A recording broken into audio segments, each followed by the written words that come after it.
A hand shoved the pregnant woman backward. She hit the wall hard. Her suitcase skidded across the porch and tumbled into the dirt. Laughter cracked out behind her. 3 of them standing in the yard watching her stumble. One of them kicked the suitcase again. Another spit on the steps. The third just pointed at the cabin and laughed even harder. The door was leaning on a single hinge. The roof sagged. The windows were boarded with rotted planks. "That's your inheritance, sweetheart." Her hand went slowly to her belly. 7 months along. Alone. Nowhere else to go. Her name was Nora Beckett, 29 years old, and she had just been handed the smallest scrap of what used to be the largest family fortune in the county. What did that pregnant woman find behind the broken door of a cabin everyone swore was worthless? Stay with me on this one. 3 hours earlier, the Beckett family lawyer cleared his throat in a wood-paneled office on the 2nd floor of the big house. Silas Beckett had been buried that morning. 87 years old. Self-made. A man who had pulled himself out of a coal-country childhood and built up a fortune most people in that county had only heard about in rumors. Now the family was gathered to collect. Uncle Rayburn sat at the front. One boot crossed over his knee. He was a big man, broad in the shoulders, with a red face that got redder when he drank, which was often. He'd been waiting for this day for 20 years. Aunt Marlene sat beside him, thin and straight-backed, with a gold watch on her wrist that cost more than most houses in the town. Cousin Derek leaned against the window frame, phone in his hand, barely looking up. He was 32. He had never held a real job. He had been counting on the Beckett estate to float him for the rest of his life. And then there was Nora. She came in last, through a side door, carrying a cloth bag and a worn cardigan she kept pulling tight over her belly. She was 7 months pregnant. Her husband had walked out 4 months earlier. She had taken a bus from 2 states away just to get there. She had nothing with her but the clothes she wore, a small suitcase, and her grandfather's pocket watch tucked into the side pocket of her bag. The 3 of them looked up when she entered. Marlene's mouth pulled into a tight little line. Derek chuckled under his breath. Rayburn said, loud enough for everyone to hear, "Didn't think you'd make it. Figured you couldn't afford the gas." Nora didn't answer. She just sat down in the corner chair and folded her hands on her knees. The lawyer was a wiry man in his 60s, named Holbrook. He had been Silas's attorney for 40 years. He opened a leather folder and began to read. The big house, with its 20 rooms and 60 acres of grounds, went to Rayburn. Derek let out a little whoop. Rayburn grinned. The family business, Beckett Lumber and Hardware, 4 locations across the county, went to Marlene. Marlene closed her eyes for a moment like a woman tasting a long-awaited meal. The stock accounts, the investment portfolio, the 2 cars, the boat on the lake, all of it divided between Rayburn, Marlene, and Derek. Nora kept her hands folded. She watched the floor. Then Holbrook cleared his throat again and said, "To my granddaughter, Nora Lynn Beckett, I leave the caretaker's cabin on the upper ridge and the single acre on which it stands." There was a silence, and then Derek laughed. He laughed hard. He slapped his knee. Rayburn joined in, a big booming sound that shook the windows. Even Marlene, who rarely smiled, let out a thin, dry chuckle. "The shack," Rayburn said. "He left her the shack?" "Caretaker's cabin," Holbrook said quietly. "It's a shack," Rayburn said. "It's held together with nails and prayer. The roof leaks. No power for 10 years. My lord." The old man had a sense of humor. Derek was still laughing. "How are you going to raise a baby in a shack, Nora?" Nora didn't look up. She just nodded, once, to the lawyer and said, "Thank you for reading." Holbrook watched her carefully. He held a second envelope in his hand under the folder. He did not open it. He slid it back into his briefcase. The family stood. Rayburn clapped his hands like a man closing a deal. He said, "Come on then. Let's drop the princess off at her mansion." They walked her out to Rayburn's big pickup truck. They did not help her with her suitcase. They made her ride in the back seat. The whole drive up the winding dirt road to the ridge, they laughed. Derek took pictures on his phone. Marlene played a country song on the radio and tapped her finger on the dashboard. 20 minutes of climbing. The road got worse. The truck kept hitting ruts. And then they pulled up in front of the cabin. The truck finally rolled backward down the ridge. The three of them were still laughing as the engine faded. Derek leaned out the window and yelled something she couldn't quite hear, though the tone was clear enough. Then dust. Then silence. Nora stood on the porch with her hand on the wall for a long moment. She didn't cry. She had done all her crying on the bus. She just breathed, slow and even, and listened to the wind coming off the ridge. When she was sure they were gone, she turned and looked at the door. The single hinge creaked. The wood was splintered at the bottom where animals had worked at it. The lock had rusted solid years ago. She pushed with her shoulder carefully, and the whole door swung inward and bumped against the wall. Inside, it was dark and cool and smelled of old wood and pine sap. She stepped in. One room. That was the whole of it. A small iron stove in the corner. A wooden table with 2 chairs. A narrow bed against the far wall, its mattress rolled up and tied. A rocking chair near the window. A kerosene lamp on a shelf. Dust everywhere. But the place had been kept. That was the first thing she noticed. The floor had been swept maybe a year ago, maybe 2, but swept clean. Someone had been caring for this cabin. She walked slowly to the table. There was an envelope on it. Her name was written on the front in her grandfather's shaky, familiar hand. Nora Lynn. Just that. She sat down and opened it. The letter was 3 pages long. It was written in pencil, because Silas had never trusted ink for important things. It was dated 2 weeks before he died. "My dear Nora," it began. "By the time you read this, you will have sat through a performance that I hope was very satisfying to those who gave it. I imagine Rayburn was loud. Marlene was cold. Derek was small. Forgive them. They were always going to be exactly who they were." Her eyes were blurring already. "I want you to know that what they took today was never really theirs, and what I left you in this cabin is more than they will ever understand. The house is mortgaged to the rafters, child. The business has been losing money for 6 years. The stocks are thin paper. I let them believe what they wanted to believe, because that was easier than telling the truth to people who had never bothered to visit me." She put her hand over her mouth. "You came every Sunday, Nora. Even when you had no money for the drive. Even when your husband left. Even when you were sick with the baby and could barely sit in my kitchen. You brought me soup. You read to me. You never asked me for a thing. Not once." She was crying now, softly, the tears running down her face into her lap. "Lift the floorboards in the corner by the bed. The loose ones. You will know which. What is down there belongs to you and to your child. Not to them. Never to them. I have made sure of that in ways they will not discover until it is far too late for them to do anything about it. Mr. Holbrook has a second envelope. He will bring it to you tonight. Listen to what he has to say." The letter was signed, "All my love, always. Grandfather." She sat there for a long time with the letter in her hands, rocking gently, one hand on her belly. Then she got up. She walked to the corner by the bed. She knelt down slowly, the way a pregnant woman has to kneel, one knee at a time. The floorboards there looked the same as the others. She ran her fingers along the edges until she found it. A board that shifted under her hand. She pried it up. Below was a trapdoor, set into a wooden frame with an iron ring for a handle. She pulled. The trapdoor lifted easily. Below it, a set of wooden steps went down into a cool, dry space that smelled of cedar. A kerosene lamp sat on the top step with a box of matches beside it. She lit the lamp. She went down.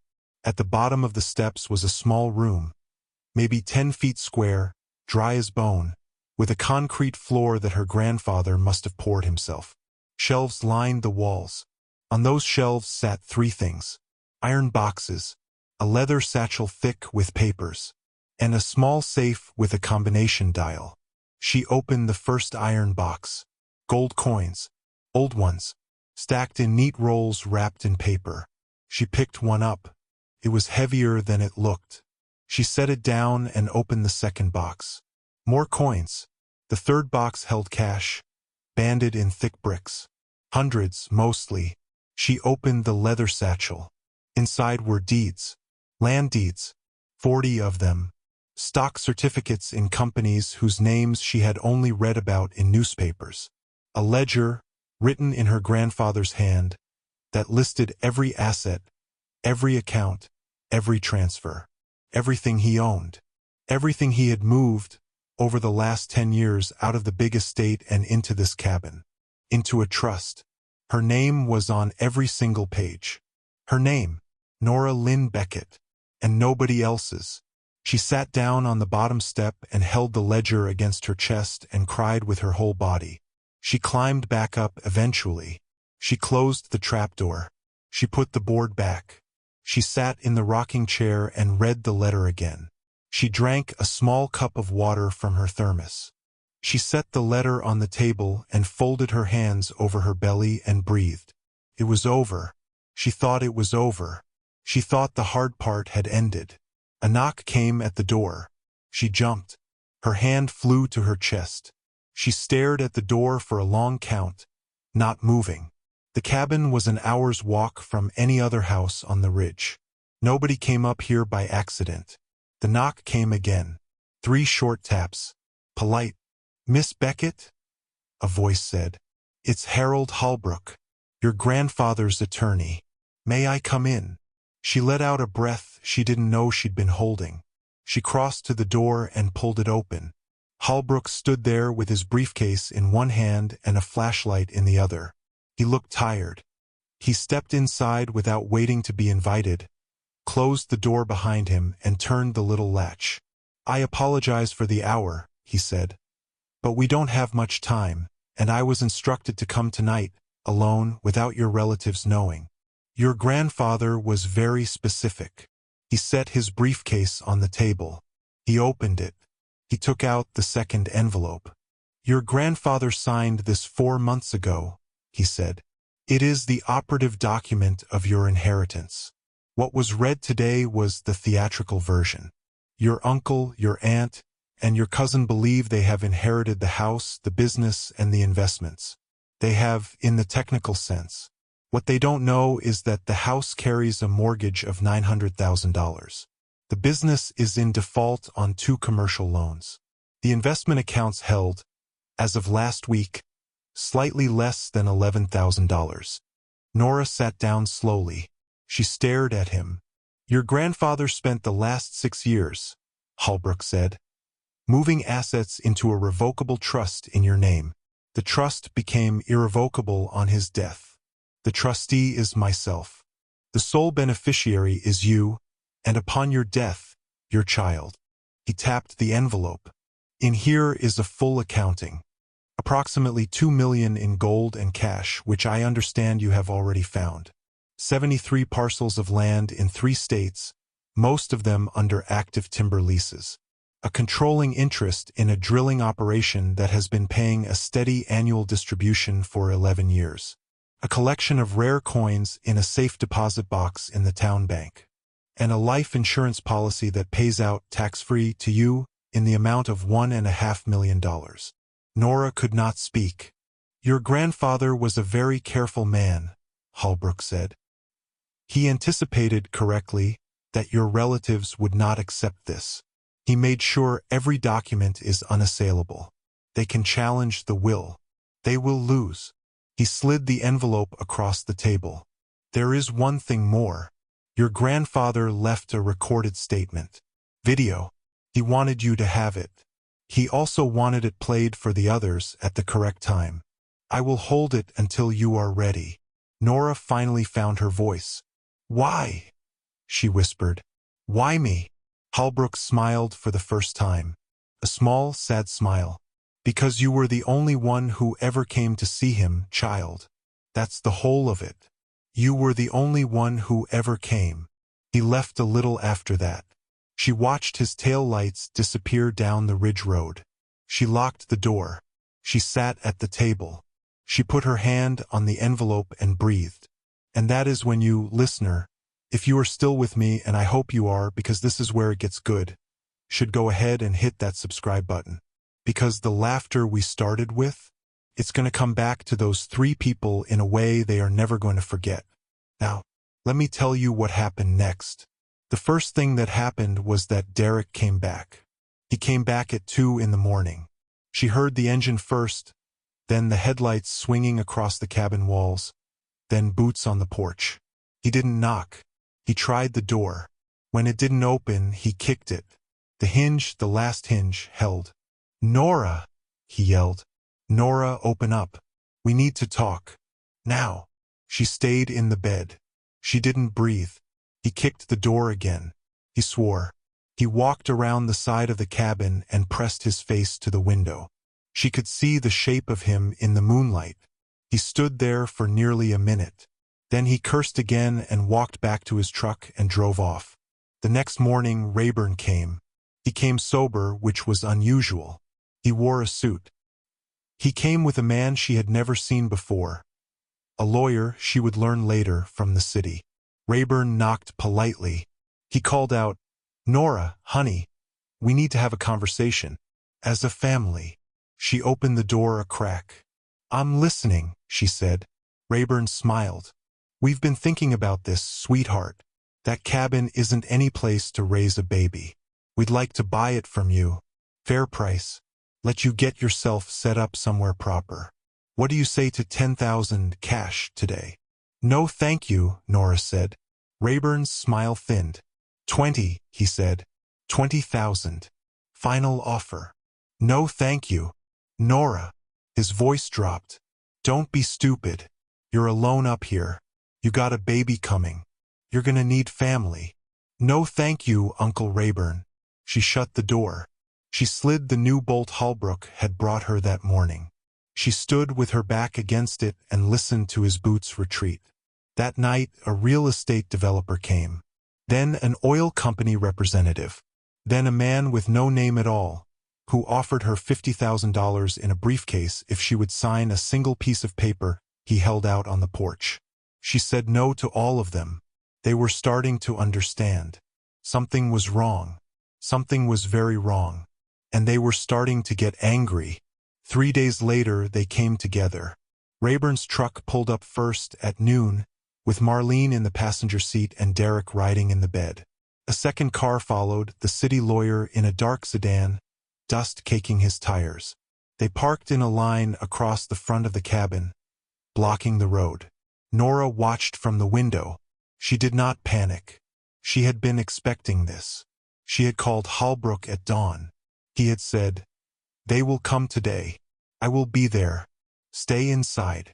Rayburn pounded on the door. "Nora, open up. We're not leaving until this is settled." She opened the door. The four of them were arranged on her porch like a wall. Rayburn red-faced, Marlene pale and rigid, Derek with his hands in his pockets, pretending to look tough. The city lawyer holding a thick manila folder. "Nora," Rayburn said, "we've been to town. We've seen the accounts. The house is in foreclosure. The business is bankrupt. We know what that old man did, and we are going to undo it." "Are you?" Nora said quietly. The city lawyer stepped forward. "Miss Beckett, there are grounds to challenge the trust. Undue influence. Diminished capacity. Your grandfather was an old man. We have witnesses who will testify that he was not in his right mind during the last years of his life. If you cooperate now, we can settle this amicably. 50-50. You keep half. Your relatives take half. Everyone walks away." "No thank you," Nora said. Rayburn stepped forward. He put his hand on the door frame. His voice dropped to a growl. "You listen to me, girl. You think the court is going to give a cabin-dwelling single mother control over millions of dollars? We will drag you through every court in this state. We will bankrupt you in legal fees. Your baby will be born in a homeless shelter." Nora didn't move. You have 5 seconds, Rayburn said, to sign what this man is holding, or we make your life a living hell. 4, 3. Car door opened behind them. The sheriff stepped out of his cruiser. A man in his 50s, slow and calm, with silver at his temples. He had Holbrook with him in the passenger seat. And in the back seat, a small portable television on a stand, wrapped in a blanket. Rayburn, the sheriff said, step off that porch. Rayburn turned, and his face went a shade darker. Sheriff Dalton, this is a family matter. This is a trespass matter, Dalton said. Miss Beckett called me this morning. Step off. All 4 of you. Now. They stepped off. Holbrook came up the steps with the television. He set it on the porch railing and plugged it into the generator cable Nora had turned on that morning. He slid a tape into the player. Your grandfather left a statement, he said to Rayburn. He asked me to play it when the moment came. I believe the moment has come. The screen flickered. Then there was Silas. He was sitting in his study. He looked thin, but his eyes were clear, and his voice was strong. He spoke directly to the camera. Rayburn, Marlene, Derek, if you are watching this, it is because you have come to Nora's door and made threats. I know you. I have watched you for 50 years. I know exactly what you will do. Rayburn's mouth opened. I want you to understand something, Silas said. Everything I ever built, I built with my own hands. Not one of you ever asked how. Not one of you ever offered to help. You came to my birthdays for the cake. You came to my Christmas for the checks. You did not come when I was sick. You did not come when I was alone. The only grandchild who ever sat by my bed was Nora. The only person who ever read to me when I could not read was Nora. The only person who ever asked me how I was, and waited for the real answer, was Nora. Marlene put a hand to her throat. I have left you the house, Silas said. It is worthless. I have left you the business. It is in collapse. I have left you the stocks. They are dust. I have left you exactly what you earned from me, which is nothing, dressed up as something, so you would take it and leave her alone. You did not leave her alone. So now hear this. The trust is airtight. I spent 6 years and $200,000 in legal fees making sure of it. You cannot break it. You will try and you will lose everything that is left, including your homes, your cars, and the shirts on your backs. That is a promise. He leaned closer to the camera. Leave her alone. Leave the child alone. If you do, you may, in time, earn some small kindness from her, because she is a better person than any of us ever were. If you do not, I will reach out of the grave and make the rest of your lives a living misery. Choose. The screen went black. For a long moment, nobody on that porch spoke. Rayburn's face was the color of old paper. Marlene was crying, quietly, without moving. Derek was staring at the ground. The city lawyer was already stepping backward, already calculating, already halfway to his car. Sheriff Dalton said, You heard the man. Off the property. Now. They went. Rayburn stopped at his truck. He turned. He opened his mouth to say something. He closed it. He got in. The trucks rolled back down the ridge. Holbrook watched them go. Then he turned to Nora and said very gently, He wanted me to tell you one more thing. He said, The child comes first. The money is only a tool. Use it well. Nora nodded. She could not speak. The sheriff tipped his hat. Ma'am, you need anything, you call. Mr. Beckett was a friend of mine. They left. She stood alone on the porch. The sun was high. The wind was warm. Her hand rested on her belly, where the baby had started to kick. 7 weeks later, a baby girl was born in the regional hospital 2 towns over. Nora named her Elena, after her grandmother, who had died before Nora was old enough to remember her. The baby was small and pink and loud. The nurse who delivered her asked if there was a father who should be called. Nora said no. The nurse, who had heard things about the Beckett family over the years, did not ask again. Holbrook was the one who drove them home from the hospital. He carried the car seat up the ridge himself. Home was still the cabin. Nora had thought about it for a long time. The big house was hers now, technically. Foreclosure had taken it, and she had bought it back at auction through a trust for less than a tenth of what it was worth. She could have lived there. 20 rooms. A library with a fireplace. She chose the cabin. She had the roof repaired. She had the windows replaced. She had power run up the ridge and a well drilled and a proper stove put in. She kept the rocking chair exactly where it was. She kept the floorboards in the corner loose, because she liked to lift them sometimes and look down at the empty little room below. And remember, she set her grandfather's pocket watch on the table by the bed. Ticked steadily day and night. She wound it every morning. She used the money carefully, the way Holbrook told her Silas would have wanted. She paid off the small debts she had carried since her husband left. She bought a good used car. She opened a college account for Elena. She hired a local woman to help her with the baby 2 days a week, paid her well, treated her like family. The rest she put to work. She started a small fund in the town, in her grandfather's name, for women with children and no help. The kind of women she had been 3 months earlier, sitting on a bus with a suitcase and a watch and nothing else. The fund grew. By the end of the first year, it had helped 40 families. By the end of the second year, more than 100. The town started calling it the Silas Fund. Nora never let them put her name on anything. Rayburn lost the house as promised. He lost the business. He lost his cars and his boat and the gold watch on his wrist. He took a job at a hardware store 2 counties over. Marlene moved in with a sister in Florida and did not speak to anyone from the old town. Derek went to jail eventually for a bad check and a bar fight and did a short stretch and came out quiet. One afternoon, in the second summer after Elena was born, a pickup truck came slowly up the ridge road. Rayburn got out. He was thinner than Nora remembered. His face had gone soft in a way red faces sometimes do when the drinking stops. He wore a plain flannel shirt and work boots. He held his hat in both hands. He stopped at the bottom of the porch steps. "Nora," he said. She was sitting in the rocking chair. Elena was asleep in her lap. "Uncle Rayburn." He didn't come up. He stood there, turning the hat in his hands, for a long time. "I'm not here to ask for anything," he said finally. "I want you to know that. I don't deserve anything.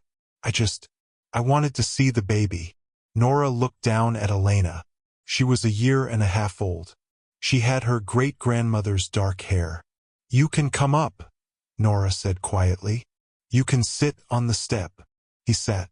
He didn't look at her. He looked at the floorboards of the porch. "Your grandfather was right," he said.